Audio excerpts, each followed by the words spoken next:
Le ralentissement de la vaccination inquiète les médecins. Ils tentent par tous les moyens de convaincre. Les vaccins, j'ai toujours eu très grande confiance dans les vaccins. J'ai fait confiance aveuglément. Et justement, on a été vaccinés le premier jour pour les personnes âgées. Les vaccinodromes, en gros, vous appelez, vous prenez un rendez-vous, vous prenez un ticket, faites la queue, bim, on vous pique, au suivant. Ah, paf, au suivant, paf, au suivant. En France, en matière de vaccination, nous sommes dans une religion. On dirait même que ce sont les labos qui ont tout écrit les contrats pour eux. Les industries pharmaceutiques ne sont pas des grandes associations caritatives animées par des bénévoles. Je pense que c'est comme ça que la société s'est créée et est devenue successful. Pour moi, j'ai une bombe à retardement dans le corps. J'ai une paralysie de sévère. Jusqu'à aujourd'hui, on voit clair. Elle fait la rééducation au centre de Vésinet. Si je ne l'avais pas emmené aux urgences ce soir-là, je pense que mon enfant serait décédé dans la nuit. De dire que mon mari est mort pour rien. Ça, j'ai ça en moi et pendant combien de temps j'ai pensé ça, je ne sais pas. C'était complètement négligence, le mort de mon mari. Elle allait faire ses 16 ans, tout l'avenir était devant elle. Un médicament doit être prescrit au bénéfice du malade.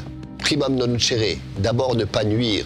Où est l'étude qui nous garantit que c'est sans risque pour les femmes enceintes, pour elles et pour l'enfant qu'elles portent? Où est cette étude? Et pendant ce temps, on pique à tour de bras les femmes enceintes. Ceci n'est pas sérieux, ni scientifiquement, ni médicalement, ni éthiquement. C'est du jamais vu, en fait. Moi, j'ai jamais vu ça dans tous les essais cliniques auxquels j'ai participé. Finalement, les rats et les souris de laboratoire, ils sont quasiment mieux suivis que les gens aujourd'hui qui se sont fait vacciner. Mais j'ai l'impression, moi, que ma santé, ma vie, là, elle ne vaut pas autant que celle qui risque d'avoir le Covid, quoi. Et les médias se taisent, ce qui est incroyable. Ce que je leur en veux parce qu'ils m'ont caché la vérité. Soit ils font de la divination, soit ils font une manipulation. Mais en tout cas, c'est pas du journalisme factuel. La première des comorbidités aujourd'hui, c'est le fait de ne pas être vacciné. C'est un rapport du Sénat et ils disent qu'il y a un problème de conflit d'intérêts majeur dans le monde du vaccin. On est dans la stricte illégalité. Rien n'est légal là-dedans. Si par exemple j'ai un effet secondaire, si je prends un AVC, si je meurs suite à la vaccination, qui est responsable? Qui va m'indemniser? Mais ce lien, il fallait le faire reconnaître et ça a été la plus dure bataille que j'ai dû mener. Vous prenez objectivement un risque en vous vaccinant. Là, on en est toujours à nous servir ce discours du bénéfice qui est largement supérieur au risque. Moi, je dirais qu'il vaut mieux perdre son emploi que sa vie. On aurait aimé savoir avant, et peut-être on aurait agi différemment. Donc rien que d'en parler, là, Voilà. C'est pour ça que je témoigne aujourd'hui.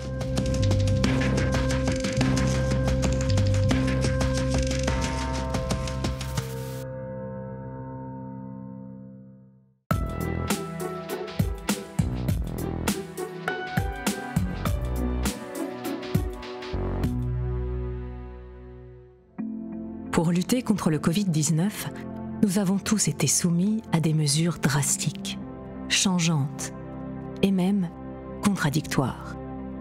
Mais s'il y a bien une constante depuis le départ de cette crise, c'est l'espoir affiché par nos gouvernants que les vaccins nous sauveront.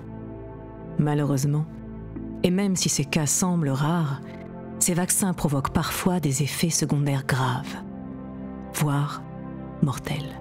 Dans cette course mondiale, et notamment française, vers la vaccination de toute la population, ces victimes sont-elles correctement prises en charge médicalement? Sont-elles bien prises en compte, en considération? A-t-on pris les bonnes mesures pour éviter que ces accidents vaccinaux ne se répètent? C'est ce à quoi ce film tente de répondre en donnant la parole à des victimes et à des spécialistes du sujet. Nous avons fait le choix de reconstituer, à l'aide de dessins, les archives télévisées que nous avons utilisées pour ce documentaire. Ces archives, quoique édifiantes, sont bel et bien réelles. Vous pouvez retrouver les vidéos originales sur le site internet du film. Nous sommes en guerre. En guerre sanitaire, certes. Nous ne luttons ni contre une armée, ni contre une autre nation. Mais l'ennemi est là, invisible, insaisissable, qui progresse. Je veux le redire une nouvelle fois devant les Français. Ayez peur du virus, n'ayez surtout pas peur du vaccin. Je le dis aux personnes qui ne sont pas vaccinées. Il y a vraiment peu de chances que vous puissiez passer cette fois-ci entre les gouttes. On va se parler franchement. Qui emmerde la vie de qui aujourd'hui? Qui gâche la vie de nos soignants qui, depuis 2 ans, sont mobilisés sous l'eau dans nos services de réanimation pour sauver des patients, qui, aujourd'hui, sont essentiellement des non-vaccinés? Ce sont ceux qui s'opposent au vaccin. Vous discutez avec des Français aujourd'hui, il y en a beaucoup qui vous disent « Mais les personnes qui font le choix de ne pas se faire vacciner, on ne devrait même pas les soigner ». Il faut se souvenir que dès le début de la crise, notre président Macron a déclaré fort qu'on ne sortira de cette crise que quand il y aura un vaccin.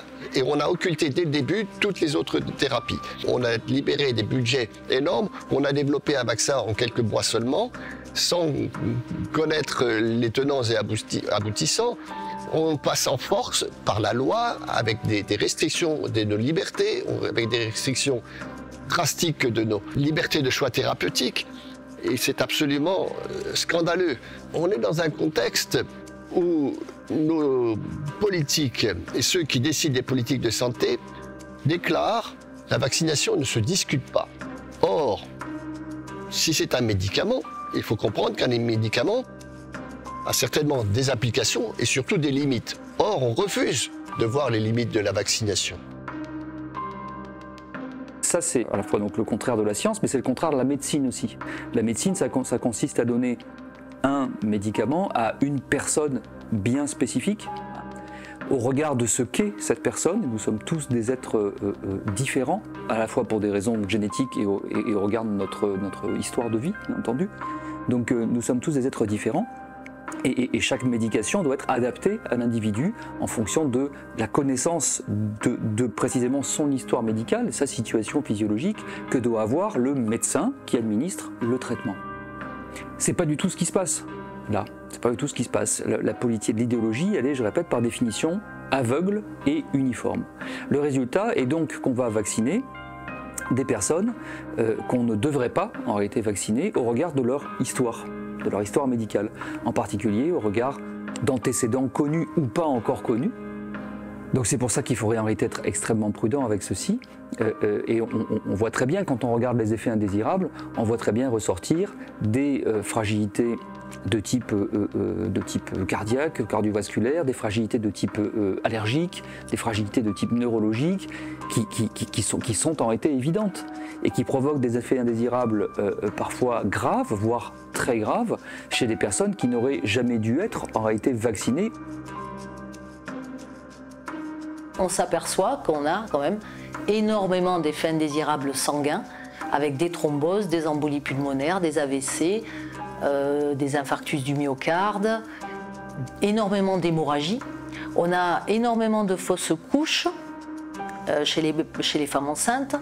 On a chez des populations jeunes des péricardites, des myocardites. Tous ces événements surviennent dans un délai après vaccination qui est quand même extrêmement rapide. Et le leitmotiv qu'on nous vend à ce moment-là, c'est que ça protège contre les cas sévères et notamment les populations plus âgées. Ce qui est complètement faux puisque ce n'est pas du tout démontré de façon statistique dans les rapports cliniques. Alors pour freiner la transmission, il faut inciter les jeunes. Un vaccin, une récompense. C'est ce que préconise Benjamin Davido, infectiologue à l'hôpital de Garches. Moi je suis sûr que si demain, on dit qu'on a un autographe de Mbappé parce qu'on va se faire vacciner au Stade de France, eh bien vous allez avoir des queues avec des files d'attente. Faut-il des cadeaux pour convaincre de se faire vacciner? À Argenteuil, la réponse est oui. La mairie cible les jeunes avec ce clip. Elle organise un jeu concours. Dans la rue, ils découvrent l'initiative. Et le premier prix, un week-end en Europe. Oh, c'est juste pour sensibiliser et le côté ludique. Voilà, je me fais vacciner et en plus je peux participer à une tombola. On veut vraiment être au plus proche de ces jeunes pour qu'ils se fassent vacciner. Parce qu'on veut tous, que ce soit jeunes ou toute la population, revenir à la vie d'avant. Je veux que vous regardiez ça et que vous y pensiez. Certains aiment les hamburgers, d'autres non. Je veux vraiment respecter tous les modes de vie. Mais si ça vous plaît, pensez simplement à ça lorsque vous pensez à la vaccination. La vaccination. J'ai une très bonne impression de la vaccination en ce moment.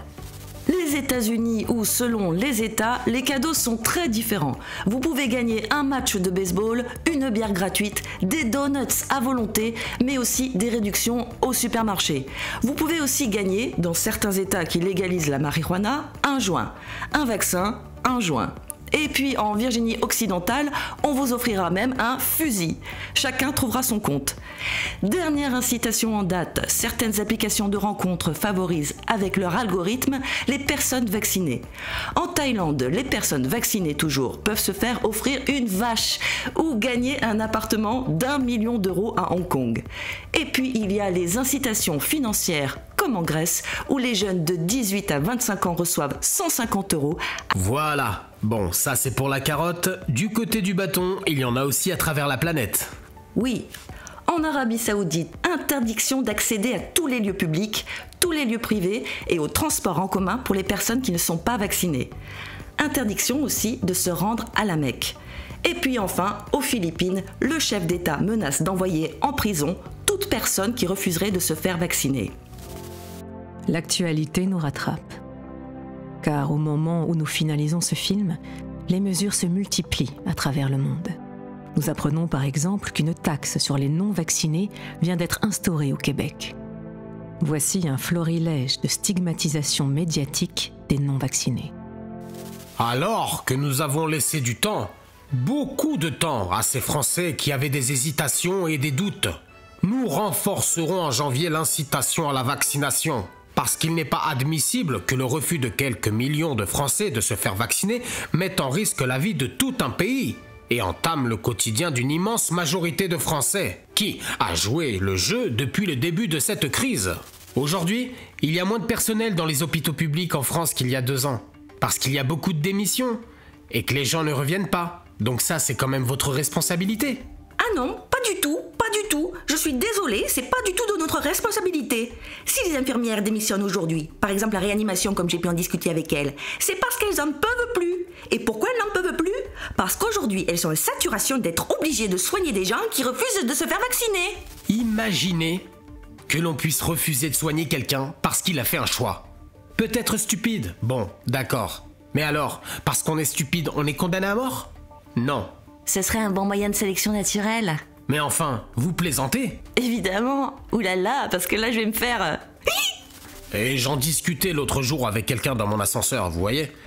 Je lui disais, vous vous vaccinez pas, mais le problème c'est votre rapport à la mort, quoi. C'est-à-dire, si vous avez pas peur de la mort, et si à la limite vous signez un certificat comme quoi, si vous attrapez le Covid, vous ne voulez pas être réanimé, dans ces cas-là, moi, pourquoi pas, hein. Aujourd'hui, il y a une guerre. Et cette guerre, elle est contre les antivax. Je le dis clairement, ce sont des gens qui n'ont aucun scrupule, qui utilisent les pires méthodes et qui font extrêmement mal dans le monde entier. Ces gens sont aussi dangereux que d'autres groupuscules qu'on a l'habitude de montrer du doigt. Moi, c'est simple. Les non-vaccinés, ce sont des dangers publics pour les autres. Donc moi, j'ai une démarche très claire. Je fais tout pour en faire des parias de la société. Et on vous vaccinera de force. Moi, je vous ferai emmener par 2 policiers au centre de vaccination. J'espère que tu n'es pas sérieux. Parfaitement. Je suis très sérieux. Il faut aller les chercher avec les dents. Aujourd'hui, celui qui dit qu'il veut pas se faire vacciner est un assassin potentiel. Nous sommes confrontés à une industrie anti-vax diabolique, organisée et impitoyable.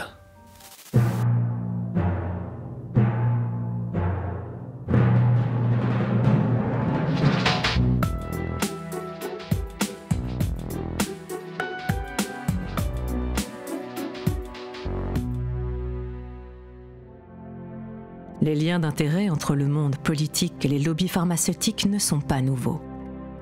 Ils sont d'ailleurs régulièrement pointés du doigt. Mais dénoncer les liens d'intérêt qui concernent les vaccins est mal vu. notamment depuis la campagne menée en 2018 par Rudi Reichstadt et l'Institut Jean Jaurès. D'après le sondage largement relayé à l'époque, 55% des Français verseraient dans cette théorie dite complotiste. L'idée est restée que remettre en question le bienfait d'un vaccin ou son innocuité, c'est-à-dire sa non-nocivité, est une attitude a priori complotiste. Mais la santé publique est-elle réellement le curseur principal dans les décisions prises en haut lieu en matière de vaccination ? Pfizer a été condamné à 10 milliards de dollars d'amende en 20 ans. Notamment pour charlatanisme aggravé, c'est-à-dire vente, en toute connaissance de cause, d'une substance qui non seulement ne soigne pas, mais en plus est toxique. Et Pfizer est loin d'être un cas isolé. Disons que nous avons surpris toute l'industrie en disant « Bah voilà, nous avons acheté tous les brevets sur l'hépatite B ». C'était la première fois qu'un vaccin était protégé par brevet. Nous avons tous les brevets. Maintenant, vous, les concurrents, si vous voulez venir sur le marché, bah vous allez devoir négocier avec nous.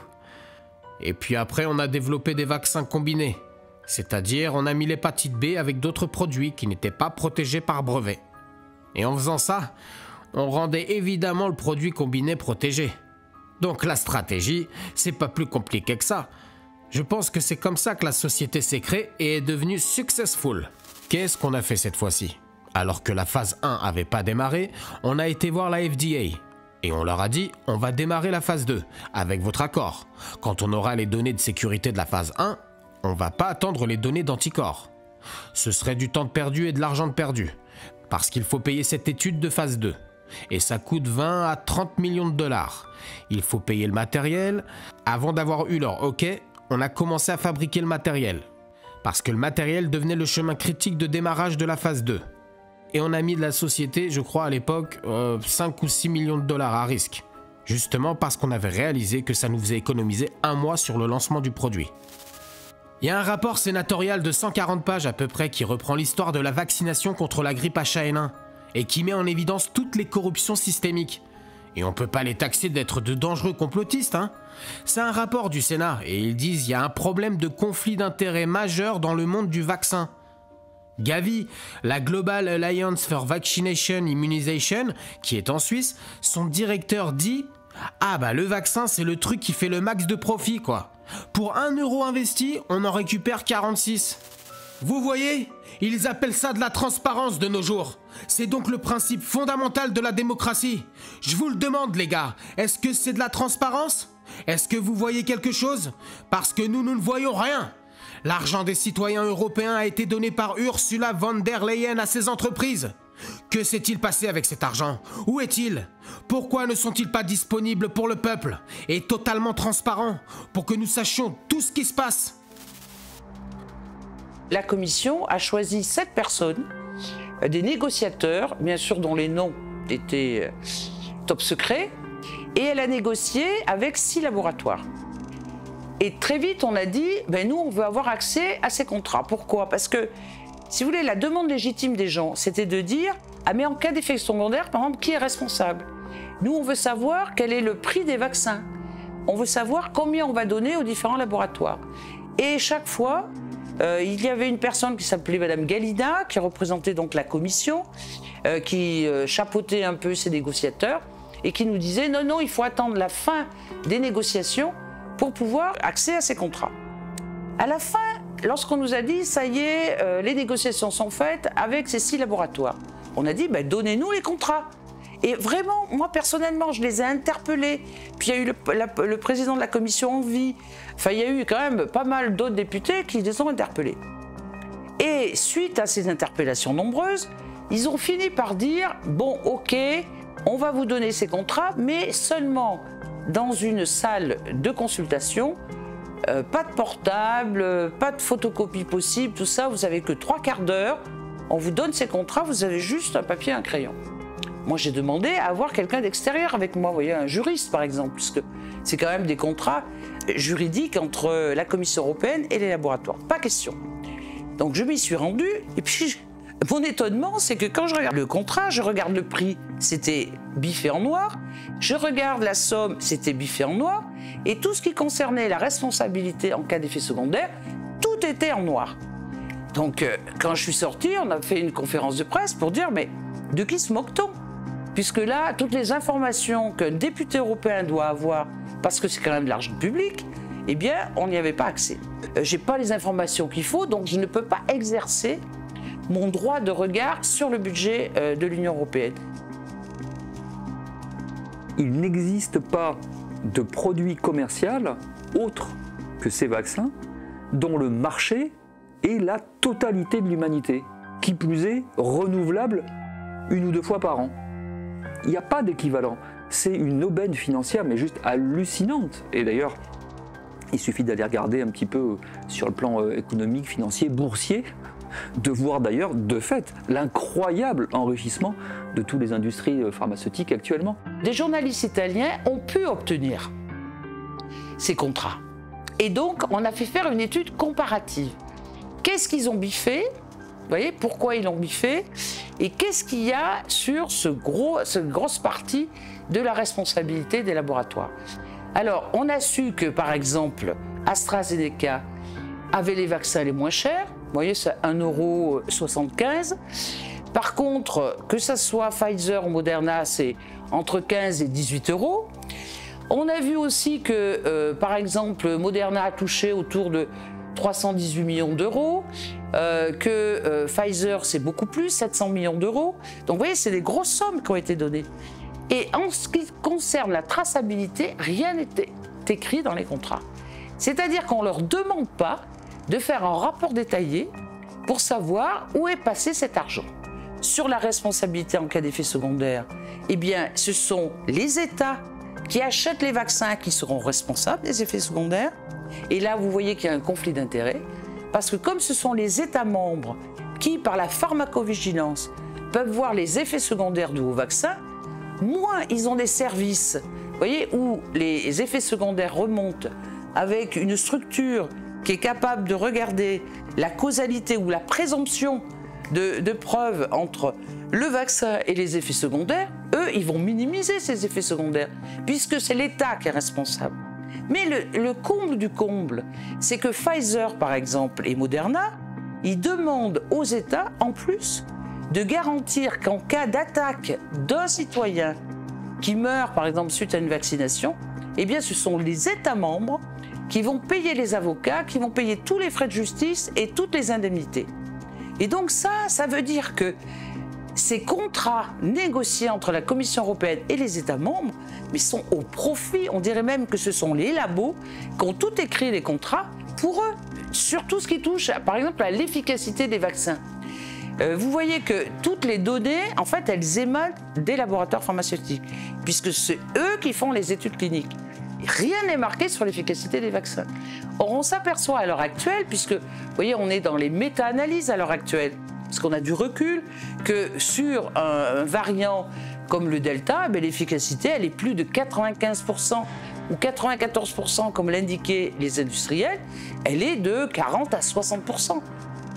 D'autre part, sur le plan légal, la Convention d'Oviedo que la France a signée interdit qu'on contraigne quelqu'un à participer à une expérimentation en matière de médicaments. Or, c'est exactement ce qui se passe. Et c'est tellement vrai que M. Dupond-Moretti, garde des Sceaux, il y a quelques mois, a déclaré « On ne va pas rendre le vaccin obligatoire pour les détenus, virgule, les détenus ne sont quand même pas des cobayes. » Ceci nous ramène au traité de Nuremberg qui a été rédigé après le procès des médecins qui faisaient des expériences sur les êtres humains contre leur consentement dans les camps de concentration, qui normalement interdisent désormais toute expérimentation non consentie. Et quand notre ministre Olivier Véran déclare que nous ne sommes plus en période d'expérimentation, soit il se trompe, et alors cela remet en doute ses compétences de médecin, soit il ment, et alors là ça devient très très grave, dans la mesure où Pfizer lui-même, les laboratoires eux-mêmes, admettent qui sont en phase d'expérimentation et que ces médications expérimentales n'ont que des autorisations temporaires de mise sur le marché. Donc en insistant dans une direction aussi floue, cela nous autorise à nous poser énormément de questions.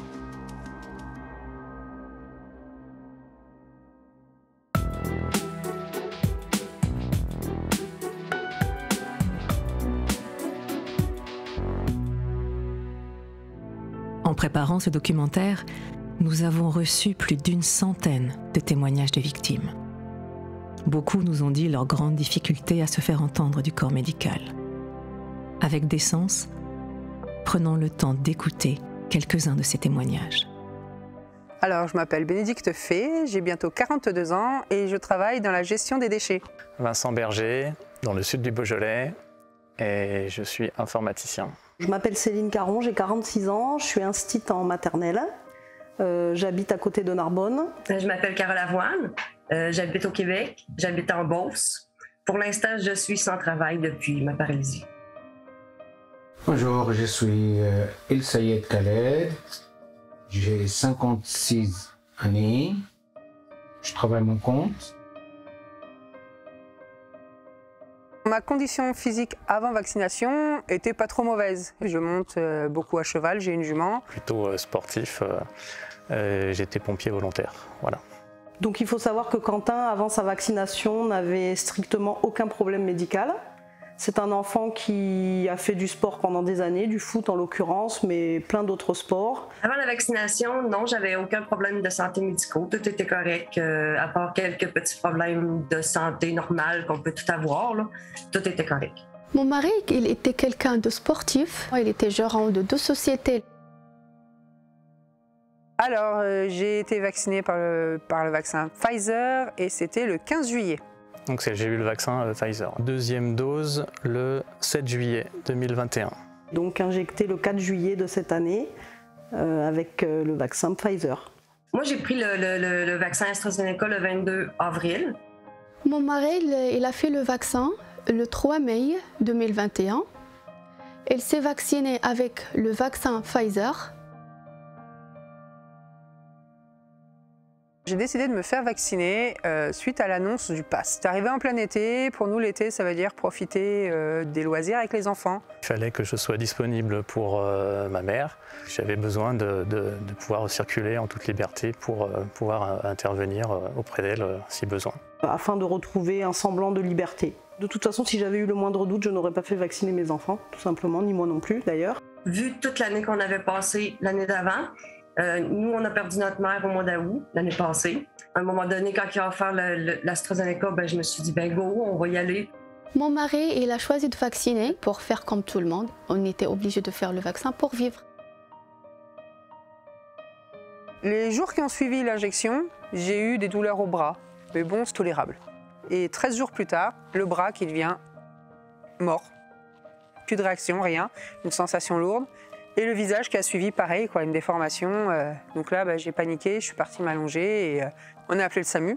J'ai été emmenée à l'hôpital à Valence, où j'ai été prise en charge. Tous les professionnels que j'ai rencontrés, donc avec lesquels j'ai pu discuter, il y a la majorité qui ont tiqué quand ils ont su que j'étais vaccinée depuis peu. La personne qui m'a pris en charge pour l'IRM, pareil, elle m'a dit « Ah tiens, c'est quand même le 3e cas qu'on a ces derniers temps ». Les effets secondaires sont apparus dans la journée de la 2e dose. Alors, nombreux, hein. Maux de tête, j'ai jamais mal à la tête et là j'ai mal à la tête tous les jours. Grosse fatigue. Je regarde mon écran, hein. Je suis informaticien, j'ai les yeux qui pleurent, je m'endors sur le clavier, littéralement. Je perds ma voix, sensation de gêne dans la gorge permanente. Je ne peux pas reprendre ma respiration facilement. Le bide en vrac, comme on peut dire. Donc alternance de constipation, de diarrhée, envie de vomir. Le bras droit qui durcit. Donc voilà, le bras droit durci. On peut le dire autrement. Au 3e jour, il a commencé à vraiment pas être bien. Et au 4e jour, il m'a dit qu'il avait très mal au thorax. Et que ça passait pas avec aucun cachet, aucun Doliprane. Donc j'ai regardé sur internet et j'ai vu qu'il pouvait y avoir des réactions qui touchaient le cœur. Et donc à partir de ce moment-là, j'ai décidé de l'amener aux urgences. Le 12 mai au soir, j'étais assise, j'écoutais la télé, puis à un moment donné, ça s'est mis à tirer dans mon oreille. Puis là, après ça, à un moment donné, je me suis mis à parler, puis mon élocution était plus difficile. Puis le lendemain matin, quand je me suis réveillée, j'avais la moitié du visage complètement paralysé. Moi, ça fait 6 ans que je suis ménopausée, sans aucune menstruation. J'ai été 2 semaines avec des menstruations assez abondantes, là. Ouais. 7 jours après la pose du vaccin. Il n'arrive pas à parler, il n'arrive pas à communiquer, il a perdu le contrôle au niveau de la main à droite. Il ne comprend pas, il ne sait même pas comment je m'appelle, il ne sait même pas le nom de ses enfants. Il n'arrive pas à parler, on n'arrive pas à comprendre qu'est-ce qu'il demande. Il ne peut pas reprendre sa vie normale comme avant. Je ne sais même pas mon homme ni ma femme. Et les médecins, il a dit exactement, ton mari, il n'a rien à faire, il va mourir. Gardez votre yeux pendant un moment parce que ça y est, c'est fini.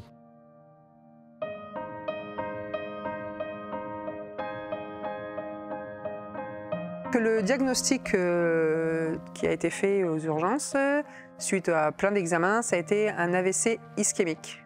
J'ai eu beaucoup de chance, moi, c'est-à-dire que dans la journée, le traitement a fonctionné. J'ai récupéré mon bras, j'ai récupéré mon visage, tout va bien. Mis à part que je suis sous surveillance maintenant pour plus un traitement au minimum pour 5 ans. Donc je donne mes symptômes au médecin et s'est amusé en me parlant d'antennes 5G. Enfin, j'ai pas tout compris ce qu'il me disait sur des effets un peu loufoques, machin. Me demandait si j'avais eu des symptômes comme ça en rigolant. J'ai pas forcément trop envie de rire, mais...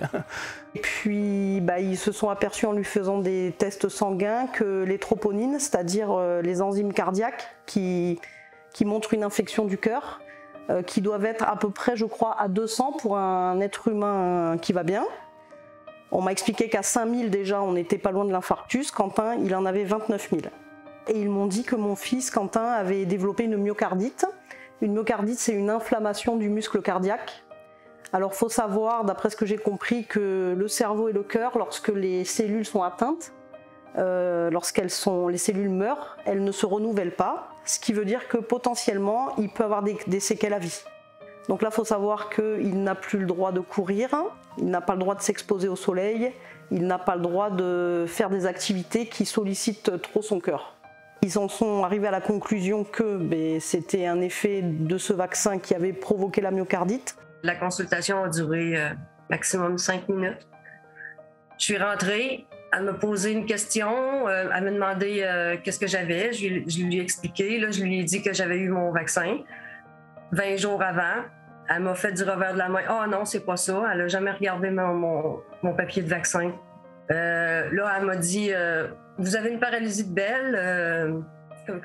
Puis après ça, j'ai demandé, j'ai dit pour mon travail, je viens de commencer un nouveau travail, est-ce que je pourrais avoir un billet du médecin? Elle m'a dit non, elle dit pour ton travail, je peux rien faire pour toi. Elle dit de toute façon, tu vas peut-être rester de même toute ta vie. Puis elle est repartie, puis elle me laissait de même. Je suis sortie du bureau du médecin, j'étais vraiment perdue. Là. Mon ORL, j'ai demandé pour la deuxième dose, est-ce que tout est correct ou est-ce que je la fais pareil? Ou elle m'a donné comme réponse vous êtes pas mal mieux à manger comme vous êtes là qu'avec le COVID. Le 12 mai, il a eu cet AVC. On a 3 comptes rendus de 3 hôpitaux différents. Donc sur les 3 comptes rendus, on peut dire, c'est marqué après la pose du vaccin, il a eu cet AVC. Mais personne, elle veut dire que c'est le vaccin.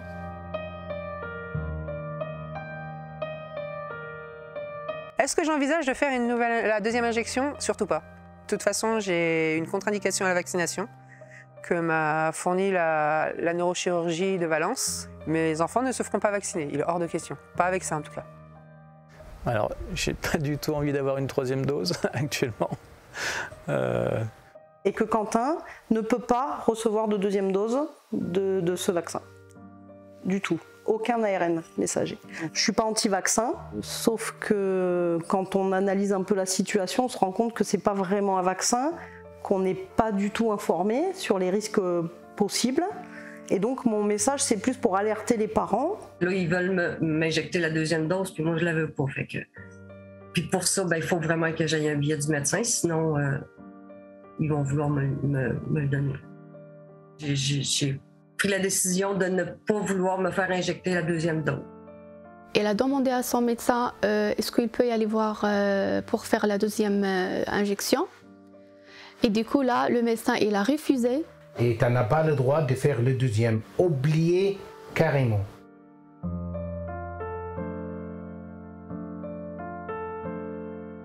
Beaucoup de sportifs de haut niveau ont souffert ou souffrent encore d'effets secondaires liés au vaccin anti-Covid.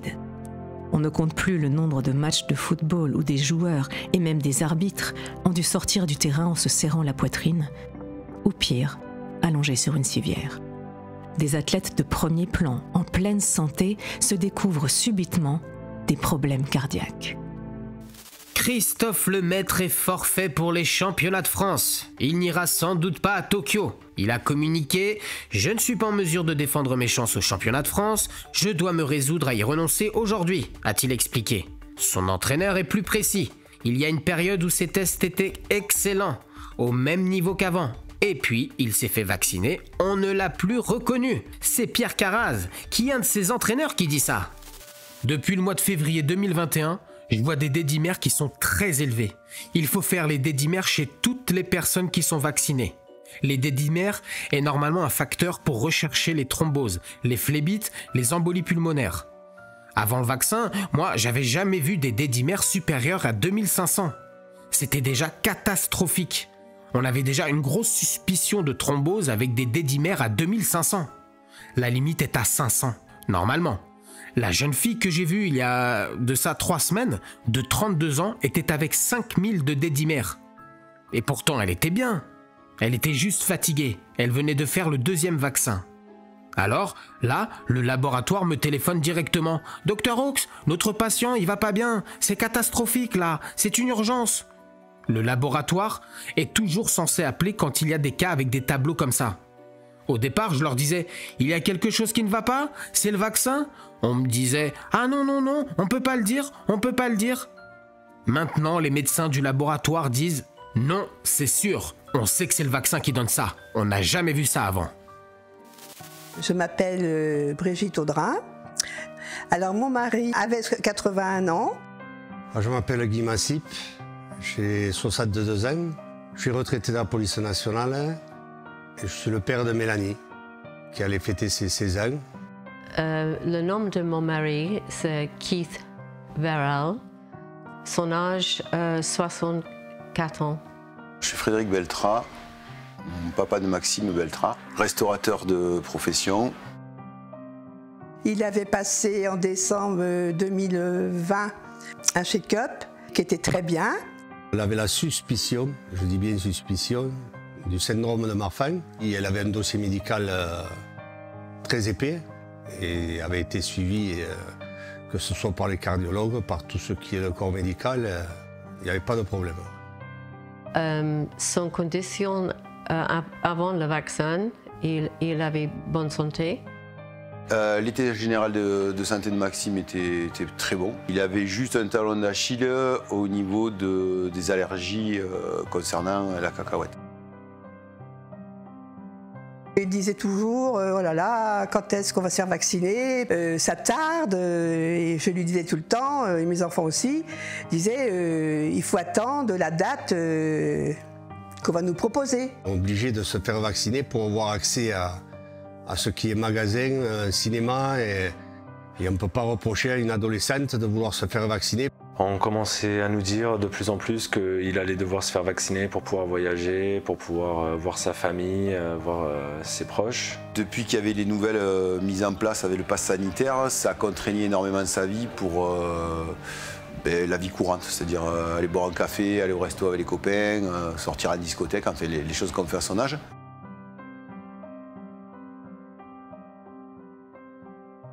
Il s'est fait vacciner avec le vaccin Pfizer. Il a été vacciné le dimanche 11 juillet avec le vaccin Pfizer. Mon père a décidé de se faire vacciner, enfin a décidé. Il s'est fait vacciner le 18 mai. J'ai expliqué, il est anaphylactique. Elle avait fait ça, mais ce n'est pas le problème. Et elle a continué de faire le vaccin. Je lui ai bien spécifié de bien mentionner au docteur dans le centre de vaccination qu'il faisait des œdèmes de Quink liés à la cacahuète et il faisait des œdèmes de Quink massifs. Et alors il s'est fait vacciner le 26 juillet à 14 h avec le vaccin Pfizer, en stipulant bien qu'il avait des allergies à la cacahuète qui déclenchaient des œdèmes de Quink et qu'il avait des allergies aussi à des médicaments inconnus. Donc ça a été bien précisé et je vous avoue que je pensais secrètement qu'il ne serait pas vacciné. Voilà. Chose qui n'a pas été faite puisqu'il a été vacciné sans plus de commentaires en disant simplement que dans le vaccin il n'y avait pas de cacahuètes. Au bout de 2 ou 3 jours donc, il avait de la difficulté à avaler parce qu'il avait les cordes vocales qui commençaient à se paralyser. Tout a commencé vraiment comme ça. Et après, ça n'a fait qu'empirer. Ça a attaqué les reins, la vessie, l'intestin, tout était bloqué. C'est-à-dire qu'avec la maladie Guillain-Barré, on a tous les organes vitaux qui se paralysent en fin de compte les uns après les autres. Et c'est ce qui s'est passé chez lui. C'est-à-dire que pendant 3 semaines et demie qu'il a été à l'hôpital, tout se paralysait au fur et à mesure, quoi. Bon, 2 jours plus tard, elle est arrivée chez moi, comme j'étais en train de le dire, et je suis revenu un peu plus tôt que d'habitude. Et quand je l'ai retrouvée, elle était, pour moi, elle était morte dans le garage. Elle était sur le dos, elle était morte. Ma première réaction, ça a été de faire le bouche à bouche et le massage cardiaque. Bon, comme le garage était ouvert, il y a eu un couple qui passait, par chance, les gens ne m'ont pas posé de questions. Le gars s'est mis à faire le massage cardiaque. Moi, je faisais le bouche à bouche. Et sa femme a fait tous les appels téléphoniques parce que c'est assez compliqué pour prévenir tout ça. Quand les pompiers sont arrivés, qui m'ont enlevé de la petite, j'ai vu qu'elle avait plus ce visage de mort. Il y avait quelque chose qui s'était passé. Donc, j'ai eu de l'espoir. Ensuite, quand j'ai entendu dire qu'ils appelaient l'hélicoptère, je me suis dit, c'est bon, elle va revenir. Elle va revenir. Du moment qu'ils appellent l'hélicoptère, ils ne l'embellent pas pour... Donc on avait un grand espoir parce que je me suis dit, on a réussi à la faire revenir. C'est bon, tout va s'arranger. Et ça a été la suite qui a été plus compliquée. Environ 9h30, j'ai entendu un bruit. J'ai pensé que c'est mes chiens. J'ai investigué et c'est mon mari qui est en train de s'étouffer. J'ai appelé mon fils, il est arrivé. Tous nous deux, on a essayé de ressusciter Keith. Il avait appelé le SAMU. Notre fille nous a appelé en nous disant « Venez vite, Maxime fait un œdème ». Donc quand on est arrivé à la maison au bout d'1 minute, parce qu'on mangeait juste en bas de la maison, on l'a retrouvé, il était très rouge, il manquait d'oxygène, mais il n'avait aucun gonflement externe. Et les secours sont arrivés très très rapidement. La médecin de service est venue me voir dans la chambre et elle m'a dit votre mari mardi retournera chez vous. Alors j'ai été surprise parce que comme c'était de mal en pis, je me suis dit mais pourquoi me le ramène? Donc ils l'ont posé ici sur le lit et ils sont partis. Et là j'ai compris tout de suite. Je me suis dit, je suis quand même pas si bête que ça. Hein. Je me suis dit, il vient ici parce qu'il n'y a plus rien à faire, il va mourir et puis c'est tout. Et c'est bien ce qui s'est passé. 3 jours après, eh ben, il est décédé. Elle était en soins intensifs à la Péronie à Montpellier. Là, après, on a été repris dans les bureaux pour discussion avec les toubibs, les infirmières, les neurologues. Ils nous ont dit, au niveau du cerveau, ça va pas du tout. Il y a des œdèmes, c'est de plus en plus... Il y a trop d'œdèmes, il va y avoir des séquelles irréversibles. Et petit à petit, bon, les jours suivants, ils nous ont amené petit à petit à nous faire comprendre que Mélanie, ce ne sera plus la Mélanie que Ce sont les légumes. Donc on a été confronté au choix.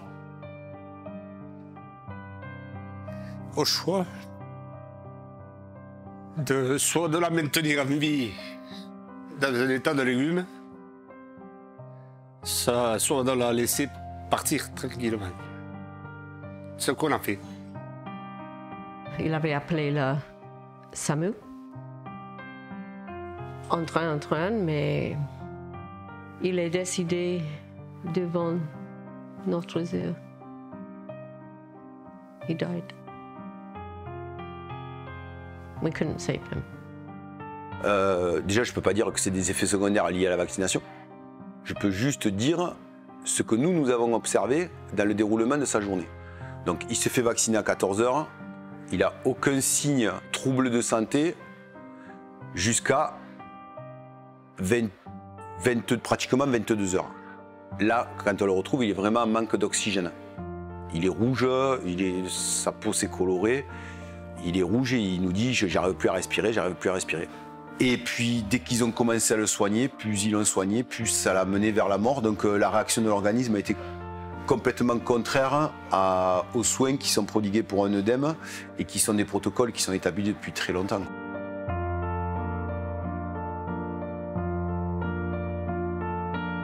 Et j'ai demandé, 1 mois et demi à peu près, après la mort de mon mari, j'ai demandé à l'hôpital Bretagne Sud, ici à Lorient, qu'on me fasse intégralement tout ce qu'on avait fait à mon mari de A jusqu'à Z. J'ai attendu pratiquement 3 semaines, 1 mois pour voir le résultat. Et il devait envoyer le résultat également à mes 2 médecins, c'est-à-dire celui de Belle-Île et celui de Lorient. Ils n'ont jamais rien reçu. Alors l'hôpital ne m'a jamais rien dit. C'était toujours « on ne sait rien, il y a une inflammation, mais on ne sait pas d'où. Malgré tous les examens qu'on a faits, on ne sait toujours rien. » Donc il n'y avait aucune raison pour laquelle Mélanie s'est emballement du cœur. À part le fait qu'elle ait été vaccinée 2 jours avant avec le vaccin Pfizer. Voilà. J'ai ensuite parlé avec le médecin qui était venu sur place pour faire les soins et il m'a demandé très directement si mon père avait le Covid avant de se faire vacciner, s'il s'était fait tester du Covid ou enfin tout ça. Et du coup je lui dis non, je pense pas. Mon père hier il s'est fait vacciner. Il a fait son vaccin AstraZeneca. Sur place, on ne lui a pas fait de test pour voir s'il avait le Covid ou pas, enfin rien de tout ça. Et le médecin m'a dit, si il avait le Covid et qu'il s'est vacciné, c'est sûrement ça qui l'a tué. Donc voilà, il aurait dû se faire tester. Il avait une haute pression artérielle, il était anaphylactique, il avait des allergies et comme si de rien n'était, ils te disent oui c'est bon, vas-y, et puis on vaccine. Et voilà. On aimerait avoir une recherche plus approfondie, on vous dit c'est 5-10 000 euros pour faire ça ou ci ou ça, alors que c'est juste savoir ce qui s'est vraiment passé, quoi. Enfin, le ressenti, c'est pas comme s'il était mort de vieillesse ou d'une maladie, c'est un ressenti de meurtre parce que il s'est fait injecter quelque chose et il est mort le lendemain matin et c'est pas une coïncidence, c'est sûr. C'est clairement pas une coïncidence. Quelle est cette réaction d'une violence incroyable dans l'organisme? Qu'est-ce qui a généré cette réaction en aussi peu de temps et quel a été le facteur déclenchant de ça? Alors au début, il a été évoqué la cacahuète. Le seul problème, c'est que tout le monde ignore que mon fils avait même une allergie olfactive à la cacahuète. C'est-à-dire que l'odeur de la cacahuète était répulsive pour lui. Donc le fait d'en avoir ingéré, pour nous, c'était pas crédible dès le début. Et ensuite, il y avait un deuxième signe externe, c'est qu'il n'avait absolument aucun gonflement sur les muqueuses. Mais ça s'amenuisait très rapidement dès qu'on y donnait les médicaments qui avaient été prévus par son allergologue. Ça partait très rapidement. Le rapport d'autopsie qu'on a eu le 6 octobre, il est mentionné noir sur blanc que mon fils a eu une myocardite. Or, avant la vaccination, mon fils n'avait aucun problème cardiaque. La légiste conclut en disant que cette myocardite peut être expliquée par l'état de fatigue que mon fils aurait eu auparavant. Alors, personnellement, j'ai un 3e vaccin à faire, mais je n'irai pas. Ça, il est hors de question que j'aille me refaire vacciner. Et je dis à tous ceux qui ne sont pas encore vaccinés, surtout réfléchissez bien avant d'agir. Vous voyez le pour, vous voyez le contre. Je ne veux pas vous influencer, mais vous faites comme vous voulez, mais réfléchissez bien avant. Pour le moment où jusqu'à présent ça a été très passé sous le tapis, faites-le et posez pas de questions, mais la vérité va se savoir et je pense que ça va pas plaire à tout le monde. Mais j'aimerais prévenir surtout les parents qui par la suite vont faire vacciner leurs enfants qu'il faut faire attention. Il faut faire attention, il ne faut pas y aller en se disant bon, c'est un vaccin, tout le monde le fait, il n'y a pas de... Parce qu'il y a des cas, malheureusement trop méconnus, où il y a des effets secondaires qui ne sont pas bons. Et j'ai perdu mon fils dans cette bataille de l'humanité finalement contre un virus. Je peux l'admettre dans le sens que si les décisions ont été prises avec l'intention de faire le bien et en commettant certaines erreurs, c'est pardonnable. Par contre, si c'est quelque chose qui a été fait avec une manipulation volontaire à des fins financières ou par des intérêts liés, croisés entre certaines personnes, là il faudra, je pense, qu'il y ait un réveil des consciences et que la plèbe, le bas peuple, se réveille et soit impitoyable vis-à-vis de ces gens. Parce que perdre son fils, nous on a pris perpétuité. Voilà. Moi ma condamnation, celle de ma femme, celle de notre famille, c'est perpétuité incompressible. Pire que si on avait tué quelqu'un. Parce que la peine qu'on a, jusqu'à ce que je ferme les yeux, je l'aurai. Voilà. Donc là, il ne peut pas y avoir de pardon. Donc il n'y a que 2 solutions. Soit c'est une forme de bienveillance avec un peu d'incompétence et un peu d'improvisation, ça peut être pardonnable. Soit si c'est l'autre segment, il faudra que les gens se réveillent un jour.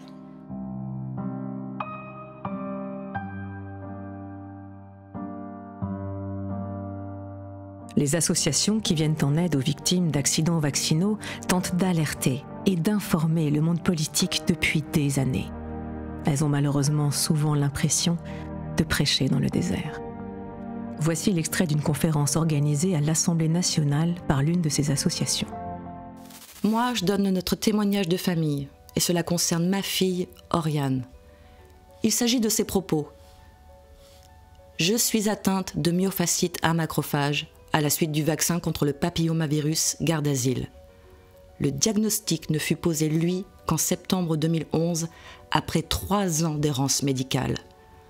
Pourtant, mes parents sont l'un médecin, l'autre infirmière, mais nous n'arrivions pas à y croire. Que dire de ce gâchis? Que le gros problème, actuellement vraiment le gros problème des malades, c'est la méconnaissance et la non-reconnaissance de la maladie d'origine vaccinale. Le corps médical n'est pas informé des possibles effets indésirables des vaccins.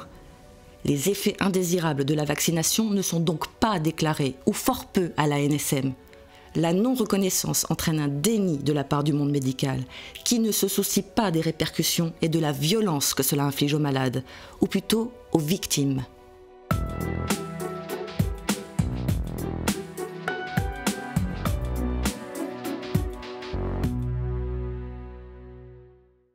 On a des gens qui ont eu un vaccin génétique. Alors, regardez, il y a des gens qui en sont à la 3e dose. Ils ont eu l'AstraZeneca en premier, ils ont eu du Moderna en 2e et du Pfizer-BioNTech en 3e.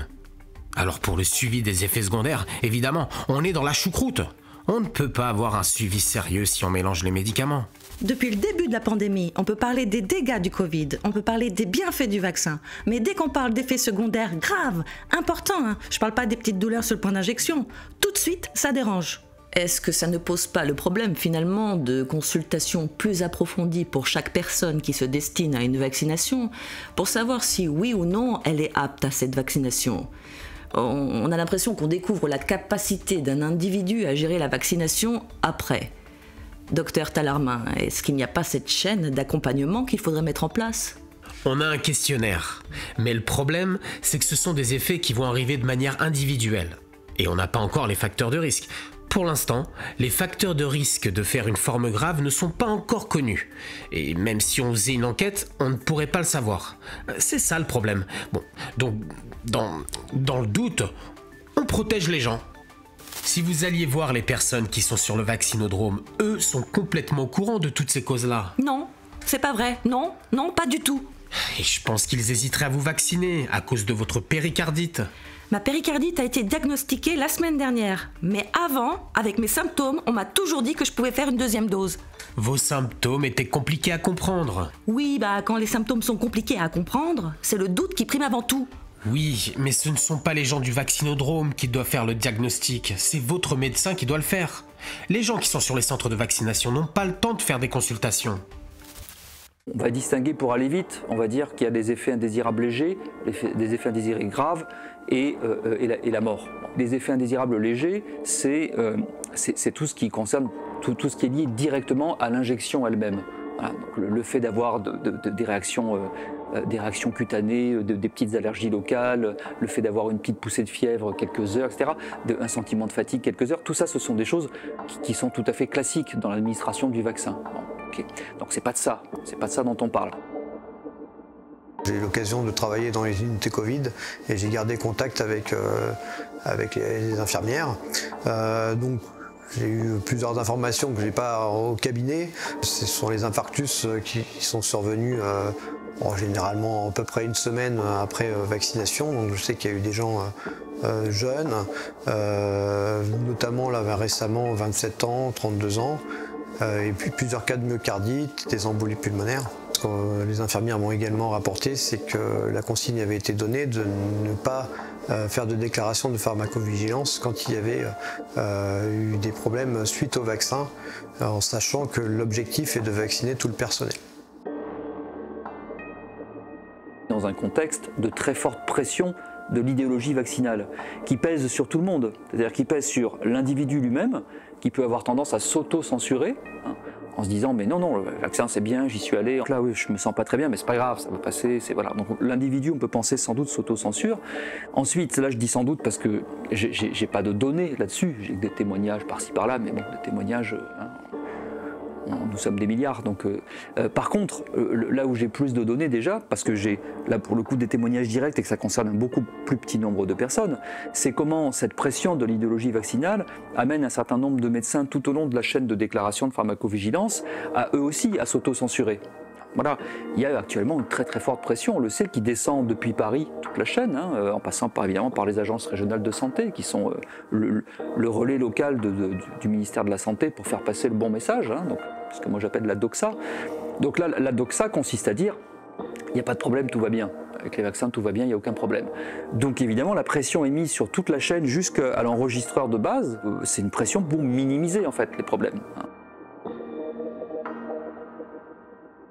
Vis-à-vis des complications cardiaques des vaccins anti-Covid, moi je l'ai signalé au Conseil de l'Ordre. Il faut savoir que sur les 17 cas, une seule fois le médecin avait signalé qu'il y avait un vaccin qui avait été réalisé quelques jours avant, mais les autres fois le médecin n'en parlait jamais. Donc j'ai eu essentiellement des arythmies, des poussées de tension chez des gens qui avaient une tension normale autour de 13 et là la tension subitement montait à plus de 20 de tension. J'ai eu une thrombose, donc un caillot dans une veine de la rétine et des douleurs thoraciques au point où les gens allaient aux urgences. Alors, des fois avec une inflammation, est-ce que c'était des myocardites? C'est très difficile de savoir. Mais en tout cas, c'était des douleurs vraiment violentes qui sont survenues. Alors, j'ai eu 6 fois pour AstraZeneca, ça a été entre 10 et 18e jour. Plutôt pour les Pfizer, où c'était entre 48 heures et une dizaine de jours. Parce que les médecins ne le signalent pas, mais j'ai vraiment la sensation qu'ils n'y pensent pas. J'ai pas l'impression qu'il y a un calcul par rapport à ça. Je pense qu'ils ne conçoivent même pas que ça puisse être possible.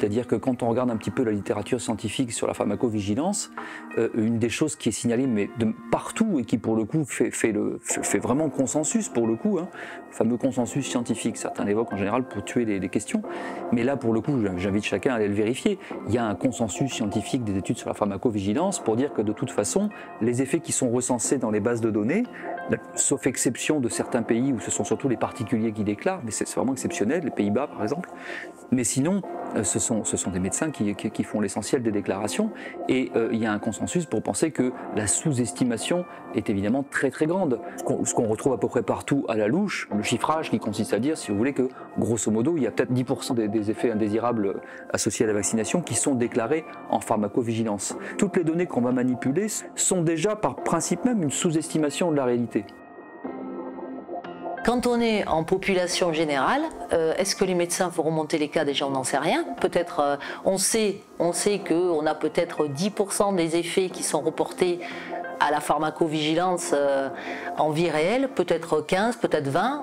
Ce qui fait que les 1000 morts qu'on nous annonce sur le site de l'Agence nationale de sécurité du médicament, eh bien, il faut multiplier par 10. C'est-à-dire que nous avons un chiffre énorme par rapport à toutes les épidémies et les effets indésirables que nous avons connus jusqu'à présent. Quand on est dans une phase d'essai clinique, en général, entre 25 et 50 morts, on s'arrête. Là, nous en sommes à 1000. Et même si, comme le dit la NSM, le lien de causalité n'est pas prouvé, ce sont quand même des morts sans autre cause apparente que les vaccinations. Seulement, dans la plupart des cas, on n'a pas fait d'autopsie. Pourquoi?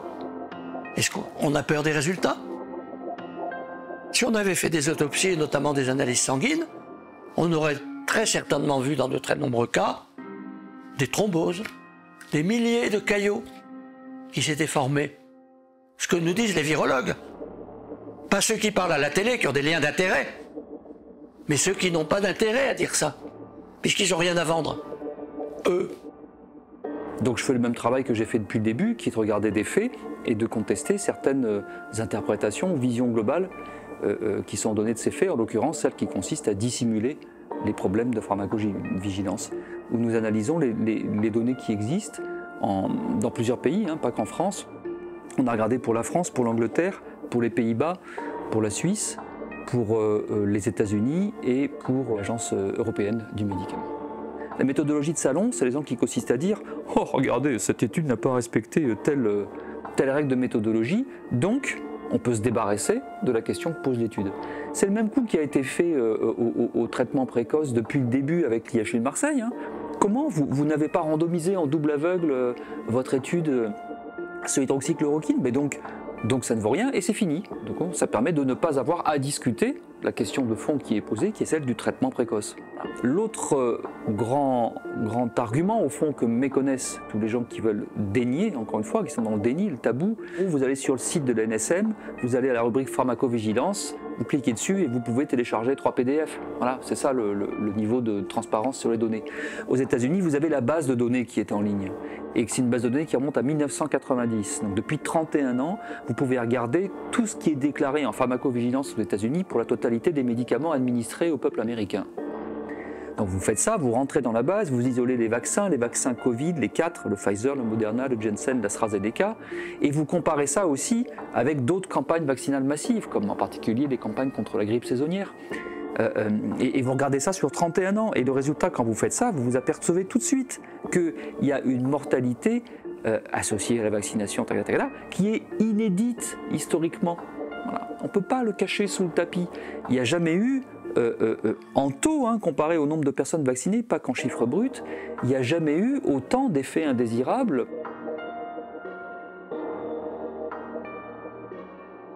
Les vaccins sont-ils sûrs? C'est ce qu'on nous répond. Or, Gérard Delépine, le docteur Delépine, qui est l'auteur de plusieurs livres, cancérologue, oui, statisticien, a publié plusieurs articles parlant de l'hécatombe post-vaccinale. Il a regardé les courbes. Et il nous fait constater que, très curieusement, les premiers à vacciner en Europe, ça a été l'Angleterre.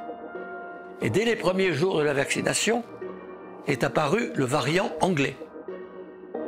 Il nous fait observer qu'en Inde, dès les premiers jours de la vaccination, est apparu le variant indien. Et il nous montre dans ses articles les courbes officielles d'une vingtaine de pays dans le monde. L'Israël, l'Islande. Et on constate que dès le début de la vaccination, la courbe des décès monte de façon spectaculaire.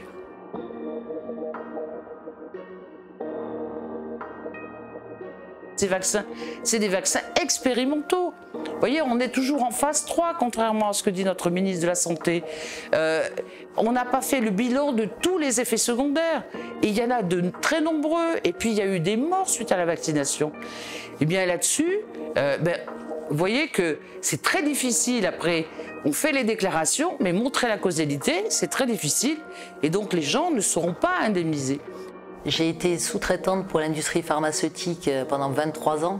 Mon rôle, entre autres, était d'assurer la gestion des essais cliniques dans la partie recueil de données, dans la partie analyse, mais aussi, en tant qu'expert biostatisticien, de participer à des comités d'experts et de calculer en amont la méthodologie afin de prouver l'efficacité et la tolérance des médicaments.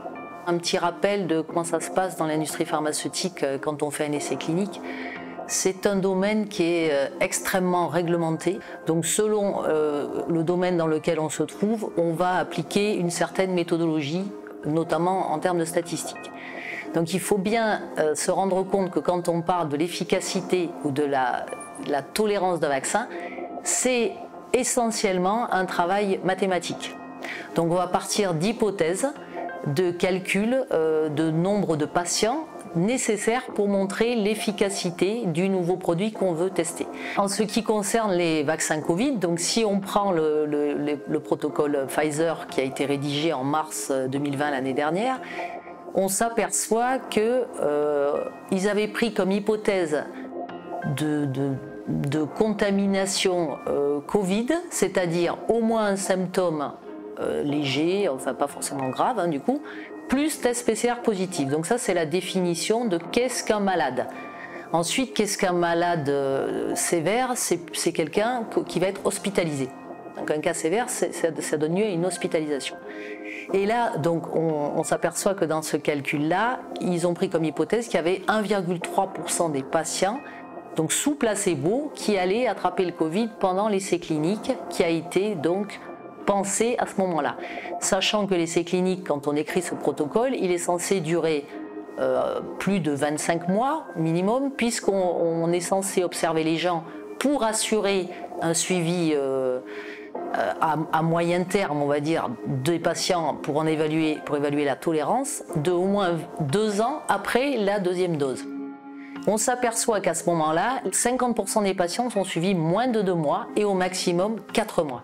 Moi, j'étais assez consternée de voir qu'il n'y avait aucune preuve d'efficacité sur les cas sévères, pour la bonne raison qu'il n'y en avait pas assez. Et il n'y avait aucune preuve d'efficacité pour la plupart des rapports sur les populations les plus âgées. L'effectif de la population en lui-même n'était pas assez important pour pouvoir conclure de façon statistique à une différence entre le placebo et le vaccin. Ce qu'il faut bien avoir en tête, c'est que donc, quand un patient théoriquement participe à un essai clinique, il est énormément suivi puisqu'il fait des visites régulières chez le médecin qui l'a inclus dans l'essai. Il a donc ce médecin qui doit reporter les effets indésirables rapidement.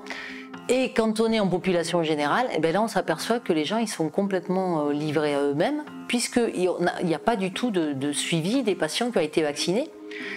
Et bon, alors c'est aussi à l'origine du problème de cette sous-déclaration des événements. C'est-à-dire que est-ce que le médecin est vraiment au courant des problèmes qu'a eu son patient? Est-ce que le médecin les déclare?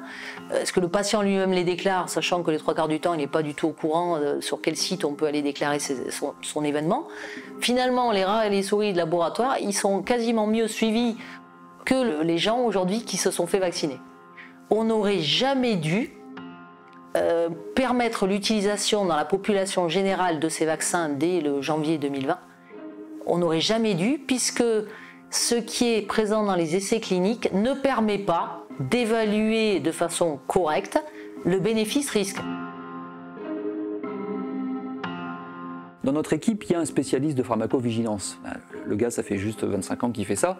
Et donc, il y a des petits malins qui arrivent et qui n'ont jamais travaillé sur tout ça, jamais de leur vie, et qui pensent qu'en 3 phrases, ils vont, et en 2 coups de cuillère à peau, là, ils vont régler la question. Bon, c'est à l'image du fonctionnement de cette espèce de bulle numérique et médiatique dans laquelle nous vivons, là où il y a des gens, même souvent cachés sous un pseudo, qui arrivent et qui s'imaginent que... ou les journalistes fact-checkers qui s'imaginent qu'ils vont régler les problèmes scientifiques à la place des scientifiques.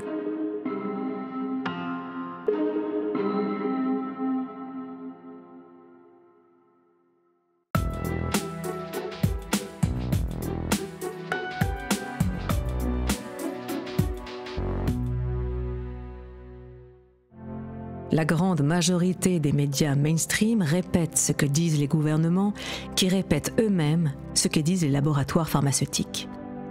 Les vaccins sont sûrs et efficaces. Et ceux qui contredisent ce discours sont désignés comme des colporteurs de fake news. La parole publique est même devenue très agressive envers les non-vaccinés, qu'elle appelle maintenant, de manière péjorative, les anti-vax. La liberté de parole est de plus en plus menacée sur Internet, notamment sur Facebook et YouTube. Ce qui était au départ un shadow banning discret est devenu aujourd'hui une censure ouverte et assumée publiquement.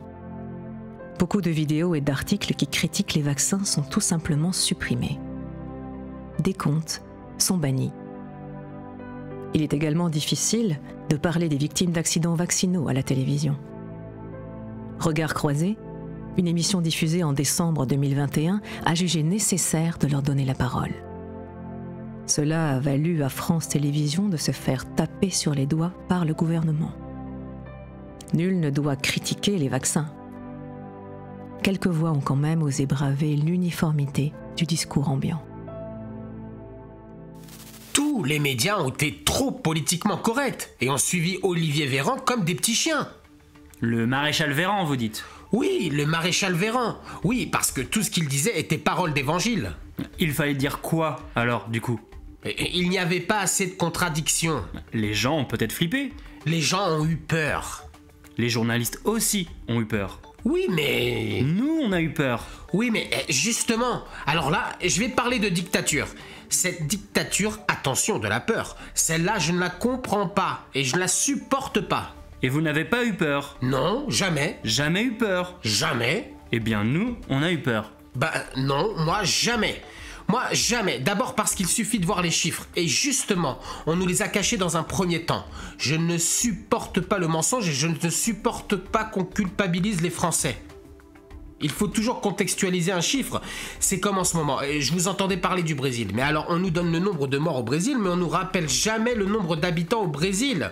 Faites le ratio entre le nombre de morts au Brésil et le nombre d'habitants et puis comparez-le au ratio français. Et donc, qu'est-ce qu'il aurait fallu faire? Eh bien, il faut juste que les journalistes fassent leur travail. Et ça, c'est ce que je reproche aux journalistes, c'est qu'ils ne le font pas. David Pujadas, vous estimez que les médias entretiennent un climat de panique?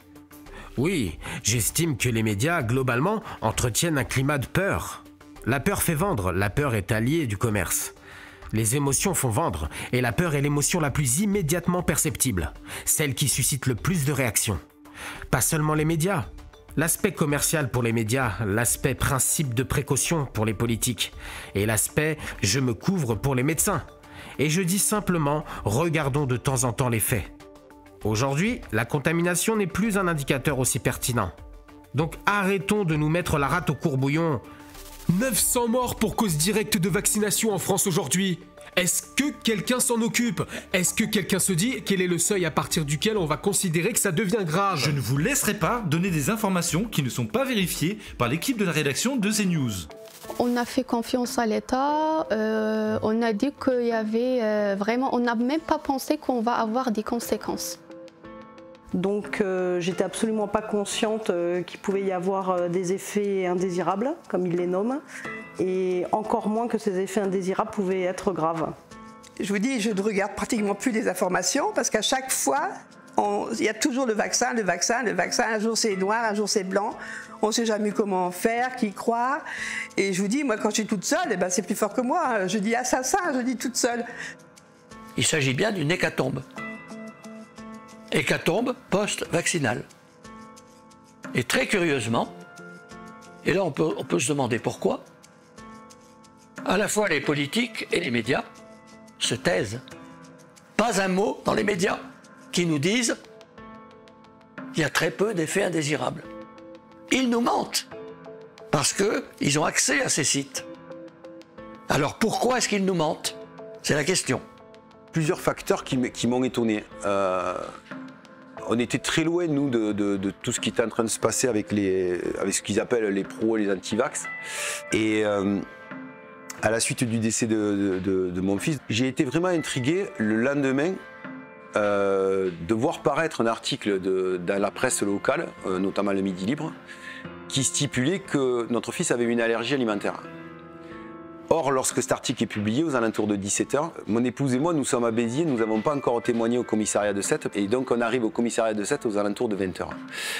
Ensuite, le lendemain, j'apprends qu'il y a un ancien député, que je ne connais absolument pas, qui envoie un tweet en disant qu'il s'agit d'une fake news organisée par les anti-vax. Alors là, je ne comprenais même pas le sens de ce tweet, je ne comprenais pas comment, d'un coup, la presse se saisissait au final pour... puisque c'était si simple, un œdème alimentaire, un décès par allergie alimentaire, pourquoi la presse se saisissait aussi rapidement et pourquoi un député intervenait immédiatement sans prendre la moindre information, en disant même que le décès était faux. Et ensuite, le mercredi, il y a eu un troisième élément qui est venu en surplus. Et alors là, qui a fini de me dire, bon là il y a vraiment quelque chose de bizarre, c'est Var Matin qui publie un article en disant que l'autopsie de mon fils n'a rien donné. Or, l'autopsie n'avait pas eu lieu. Elle a eu lieu que le jeudi après-midi aux alentours de 18h. Et l'article est publié le mercredi. Donc c'est-à-dire ces gens-là, ils étaient mieux placés que le légiste, et je ne sais même pas si le mercredi, l'autopsie avait été commanditée, pour vous dire. Mais ce n'est pas à la presse systématiquement de s'inscrire en barrage. Parce que là, c'est le troisième barrage auquel on assiste au niveau médiatique. C'est-à-dire, la première fois, c'était son allergie. Après, ça a été sur l'autopsie. Maintenant, c'est sur la myocardite qui est remise en cause en disant que soit elle est inexistante, ce qui est faux, puisque c'est marqué noir sur blanc, soit elle serait liée à quelque chose antérieur au vaccin. Ça avait été présenté comme un vaccin très large qui pouvait être administré à tout le monde, quel que soit son âge, quel que soit son état de santé général. Apparemment, ça pouvait amener à une bifurcation de cette fameuse parole publique qu'il y a eu. Et moi, j'explique que le tir de barrage qu'il y a eu médiatique avec les réactions qu'il y a eu, par peut-être une forme de crainte qui pouvait naître dans les gens qui avaient développé cette théorie-là en disant que c'était le vaccin suprême qui allait soigner toute la Terre entière en 5 minutes. Donc là, on est soit devant une manipulation intentionnelle, soit devant une incompétence journalistique digne de la Pravda, quoi. Déjà à l'époque, ça n'était pas facile de parler d'accidents vaccinaux. Les médecins ne voulaient pas en entendre parler. Ils étaient convaincus à la fois de l'efficacité et de la non-nocivité des vaccins, quels qu'ils soient d'ailleurs. Bon, donc c'était pas facile d'en parler. Mais aujourd'hui, c'est devenu quasiment impossible. Au moins sur les réseaux sociaux, il y a des gens assez courageux, des journalistes assez courageux, mais ils ne sont pas très très nombreux, qui prennent le risque, et de gros risques souvent, pour tout simplement permettre une information pluraliste. Cette narration que j'appelle la doxa du Covid consiste à dire, nous sommes confrontés à une menace mortelle, un ennemi de l'humanité, c'est la déclaration du directeur de l'OMS à la mi-février 2020. 2, on ne peut pas soigner, on ne peut rien faire, c'est le déni des traitements précoces.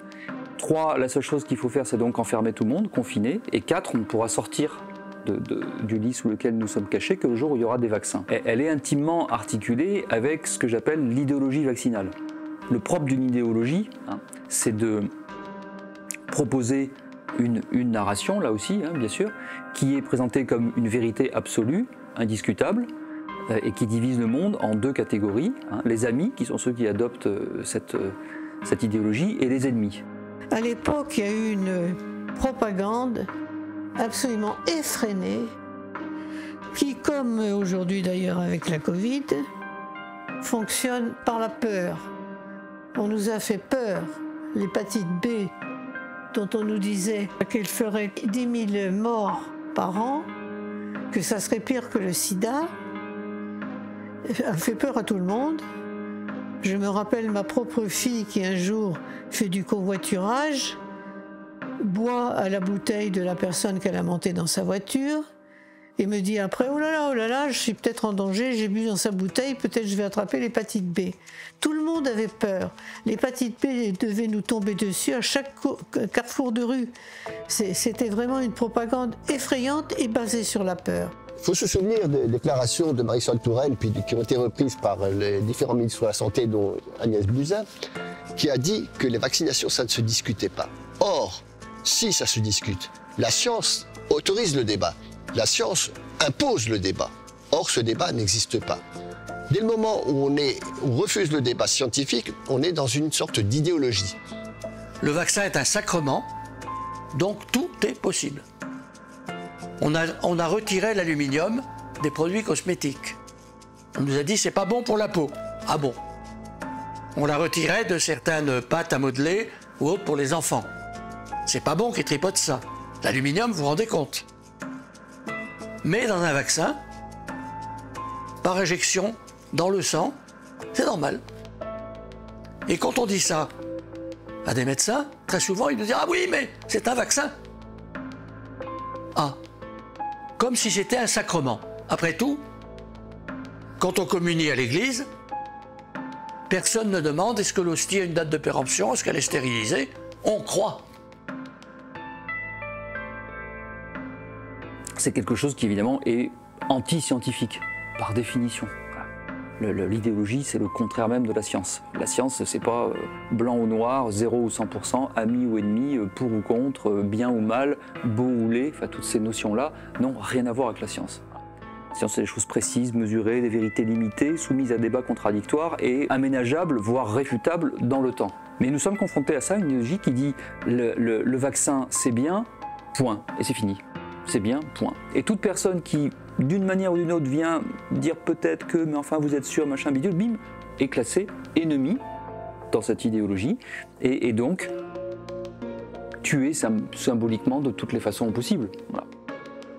Et si vous osez poser des questions, eh bien, on vous catalogue anti-vax, complotiste, etc. Moi, je ne suis pas du tout anti-vax. Je cherche à comprendre en tant que scientifique. Et je me dis que là, on a atteint le bout du bout. Et il faut qu'on se réveille. D'ailleurs, moi, ce que je vous dis aujourd'hui, ça va vous paraître, ça va être jugé certainement comme l'expression de quelqu'un qui est complotiste, qui est anti-vax, etc. Ce que je ne suis absolument pas. Mais on ne peut plus parler aujourd'hui, on ne peut plus rien dire. Et tout est censuré. La conséquence de cela, c'est donc... C'est le propre de l'idéologie. L'idéologie, elle est aveugle, elle est uniforme. Elle traite tout le monde de la même manière. Mais elle traite tout le monde de la même manière. Là, en l'occurrence, ça consiste à dire il faut vacciner 100% de l'humanité. Point. Voilà. Que ce soit des vieux, des jeunes, des enfants, des machins, des femmes enceintes, 100%. En découle une certaine, on va dire, une certaine pratique industrialisée de cela, hein, qui trouve sa traduction concrète dans ce qu'on appelle les vaccinodromes. En gros, vous appelez, vous prenez un rendez-vous, vous prenez un ticket, faites la queue, bim, on vous pique, au suivant. Ah, paf, au suivant, paf, au suivant.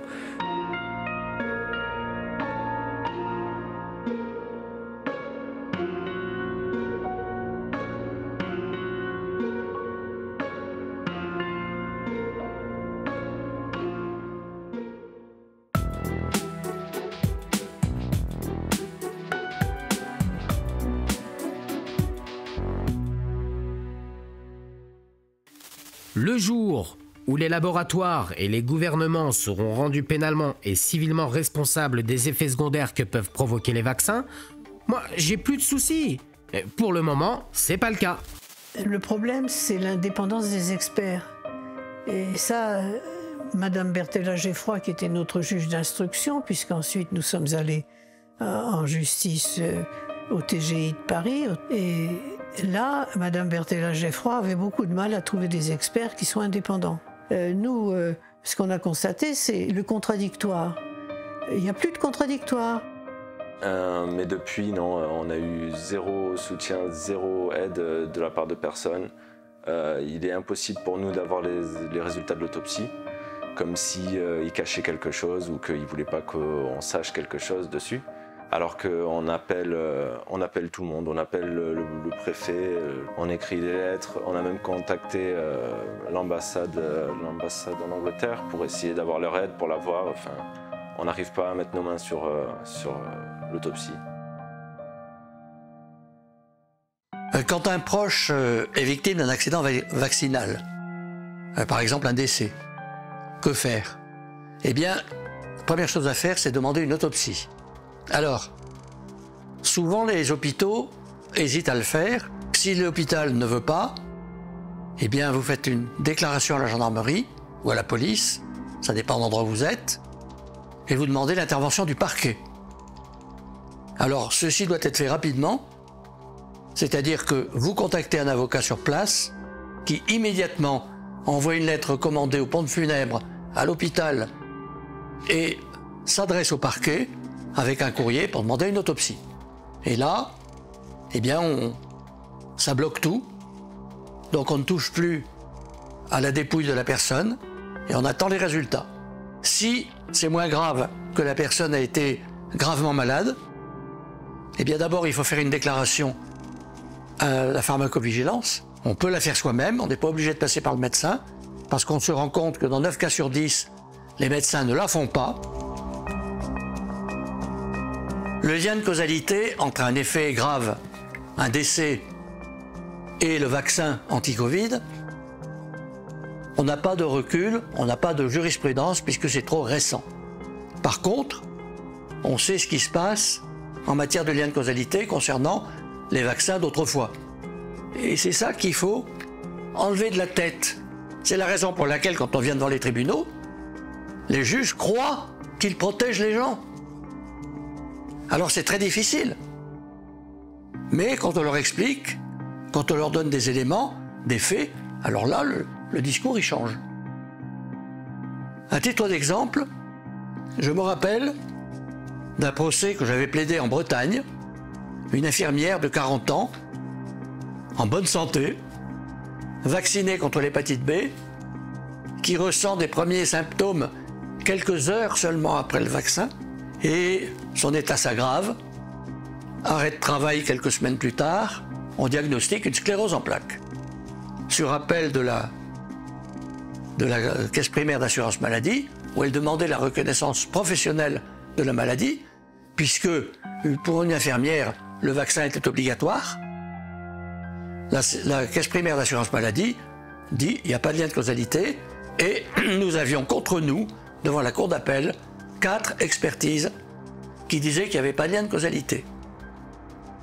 Seulement, dans la dernière, un grand professeur d'université à qui j'avais amené une 50aine de livres de ses confrères, médecins, biologistes, profs de fac, parlant de l'inefficacité et de la toxicité des vaccins. Dans une procédure, ça s'appelle un dire. Et l'expert, quand il envoie un pré-rapport ou un rapport, il inclut le dire à son rapport en disant « telle partie au procès me signale telle chose, je ne suis pas d'accord pour telle raison ». Eh bien là, il n'en parlait pas, comme si ça n'existait pas. Ces 50 livres représentant des milliers de références médicales devraient faire partie de la littérature médicale. Pas un mot. Comme si j'avais rien donné. Donc ça, c'était une anomalie. Et j'ai expliqué à la cour d'appel, cet expert qui vous dit « je ne sais pas de quoi vient la maladie, mais ça ne vient pas du vaccin ». Il y a quelque chose d'anormal. Puisque la cour d'appel lui demandait, puisque ça ne vient pas du vaccin comme vous le dites, de quoi ça vient? Il ne répondait pas. Donc j'ai dit, si je donne un coup de poing dans le nez à l'expert, et qu'il dit je saigne du nez, je lui dirais mais un saignement de nez, ça peut être une coïncidence. C'est le raisonnement que vous me faites. Eh bien ça, c'est le discours de mauvaise foi. Eh bien c'est le discours que nous aurons certainement en face de nous concernant les victimes du vaccin anti-Covid. Actuellement, selon le site Eudra Vigilance, il y en aurait 22 000 morts en Europe et 800 000 cas graves à la suite des vaccins anti-Covid. Alors c'est vrai que la charge de la preuve revient souvent à la victime, mais il existe en jurisprudence une présomption de lien de causalité. Ce qu'avait décidé la Cour d'appel dans mon affaire de sclérose en plaques, où ils ont jugé qu'il y avait une présomption de lien de causalité, puisque l'expert n'était pas capable de dire de quoi venait la maladie et de quoi venait la sclérose en plaques. Ensuite, il y a des échappatoires possibles. Il y a le certificat médical de contre-indication.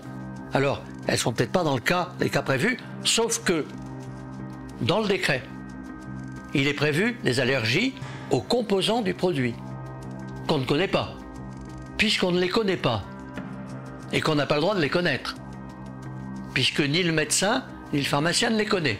On en connaît certains, mais pas tous. N'importe quel médecin honnête, je dis bien honnête, sera obligé de dire, puisqu'on ne connaît pas les composants, ou tout au moins l'intégralité, il se pourrait qu'il y ait parmi les composants un produit allergène. Donc par précaution, j'estime qu'il y a contre-indication, dont la durée est relative au fait qu'on saura un jour peut-être ce qu'il y a dans le produit. Voilà sur le certificat médical. Il y aurait aussi le droit de retrait. On m'oblige à faire quelque chose qui me tuera peut-être, droit de retrait. Ou bien on m'oblige à côtoyer des vaccinés qui, on l'a dit sans arrêt, peuvent être contagieux aussi, peuvent transmettre la maladie. Et aujourd'hui, on se rend compte qu'ils peuvent l'attraper quand même et la transmettre. On se demande bien à quoi servent ces produits.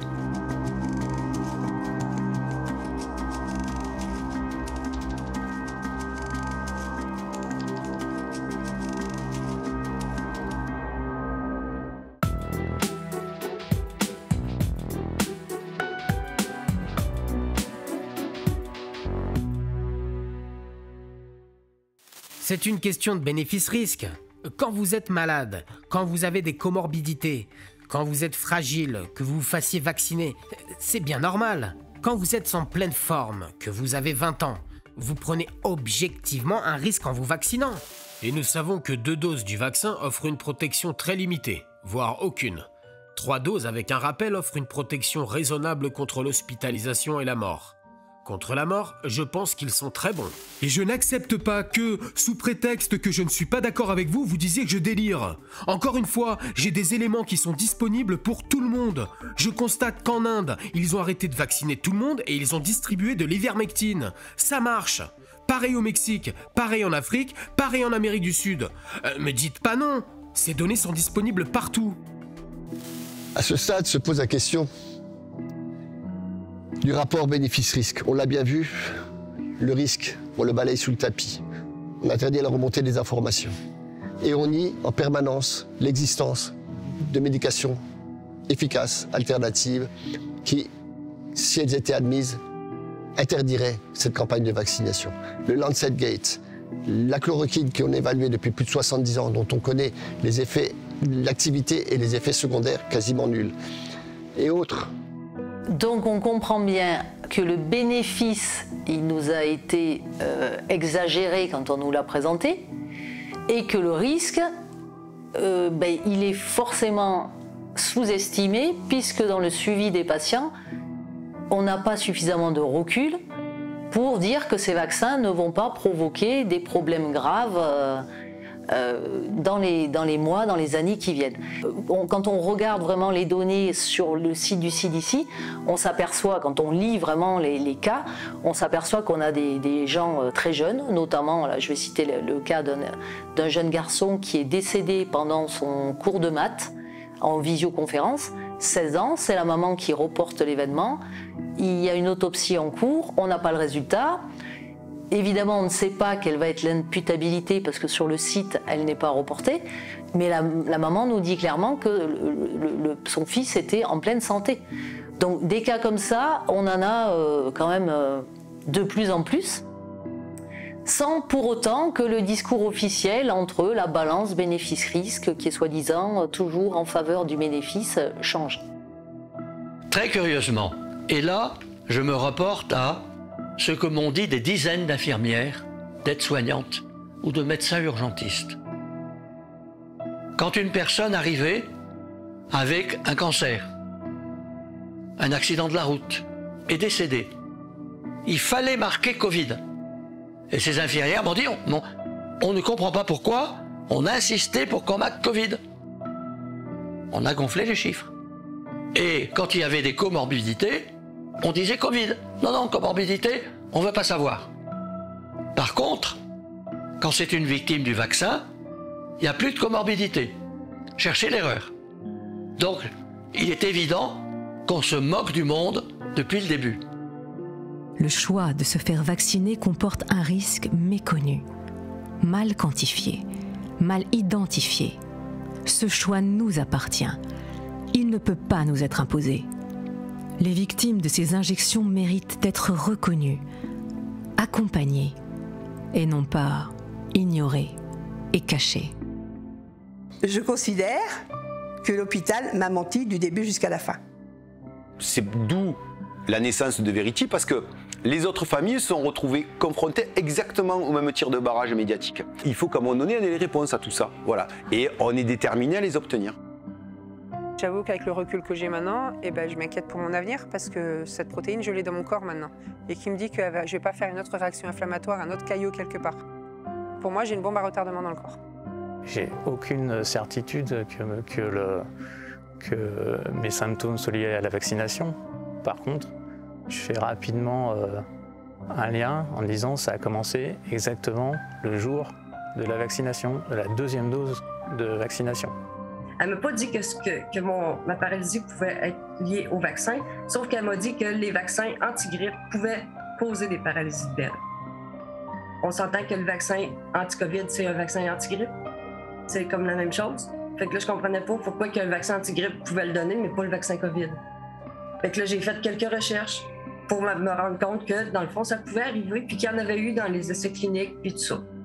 Le rapprochement, il coule de source. On n'a pas besoin d'être médecin pour... À 16 ans, c'est pas normal. C'est pas normal. C'est pas normal. Que les parents soient conscients qu'il y a quand même des risques. Alors, c'est sûr que si on parle en pourcentage, le risque est faible, mais il est d'autant plus important que de toute façon, nos jeunes là ont un risque faible également d'avoir de graves séquelles liées au Covid. Donc je me demande quel est l'intérêt de vacciner une classe d'âge entière, comme ça, des gens qui n'ont aucun problème de santé avant, qui se retrouvent potentiellement avec des séquelles cardiaques à vie. Ce qui est dénoncé dans ce documentaire est tellement grave, tellement énorme qu'on nous rétorquera certainement « mais si c'était vrai, des gens qualifiés l'auraient dénoncé ». Et pourtant, nombreux sont ceux qui ont pris le risque d'en parler. Les a-t-on écoutés sérieusement? Les a-t-on médiatisés avec beaucoup de considération? Voici justement deux scientifiques de premier plan. L'un français, l'autre américain. L'un a été responsable de plusieurs campagnes de vaccination en France et l'autre est l'un des principaux inventeurs du vaccin à ARN messager. Tous deux ont eu le courage de contredire le discours officiel au sujet de l'intérêt et du risque encouru à se faire vacciner. Pour cela, Christian Perron s'est fait suspendre de certaines de ses fonctions hospitalières et Robert Malone s'est fait censurer son compte Twitter. Tous les jeunes qui se sont rués pour se faire vacciner, pour aller en terrasse, en boîte de nuit, tout ça, on retrouve la liberté, on les a abusés. Puisqu'on leur a dit « Non, vous devez continuer à être isolés. Vous devez continuer à porter le masque. Et maintenant, 2 doses, ça suffit pas. Une 3e dose. Mais j'ai jamais vu ça. Je suis désolé, j'ai présidé la politique vaccinale française pendant des années. J'ai été vice-président de la politique vaccinale à l'OMS pendant des années. Oui, vous n'avez jamais été opposé au vaccin. Non, au contraire, je suis pro-vaccin. C'est pas ces petits journalistes qui n'y connaissent rien, qui m'attaquent, qui vont m'impressionner. Je connais le vaccin. Ce ne sont pas des vaccins. Et qu'on nous impose ça, c'est terrible. Pour une épidémie qui, maintenant, a une mortalité extrêmement faible, qui est comparable à n'importe quel virus respiratoire saisonnier, on voit bien que c'est plus du tout une crise sanitaire, c'est une crise purement politique, et je suis très inquiet. Je soutiens et j'assume cette déclaration fort d'une carrière dédiée à la recherche et au développement des vaccins. Je suis vacciné contre le Covid, et je suis généralement pro-vaccination. Avant de faire injecter votre enfant, une décision qui est irréversible, je voulais vous faire connaître les faits scientifiques concernant ce vaccin génétique, qui est basé sur la technologie ARN messager que j'ai inventée. Il y a plusieurs points essentiels que les parents doivent comprendre avant de prendre cette décision irrévocable. Le premier est qu'un gène viral sera injecté dans les cellules de votre enfant. Ce gène force le corps de votre enfant à fabriquer des protéines spike toxiques. Ces protéines causent souvent des dommages permanents dans les organes vitaux des enfants. Ces organes comprennent le cerveau et le système nerveux, leur cœur et leur vaisseau sanguin, y créant des caillots sanguins ainsi que leur système reproducteur. Et le plus important, ce vaccin peut déclencher des changements fondamentaux dans leur système immunitaire. Le point le plus alarmant à ce sujet est qu'une fois que ces dommages ont eu lieu, ils sont irréversibles. Ils ne peuvent pas être réparés. L'analyse bénéfice-risque n'est absolument pas favorable à ces vaccins s'agissant des enfants. En tant que parents, en tant que grands-parents, je vous recommande vivement de résister et de vous battre pour protéger vos enfants. Nous sommes en guerre.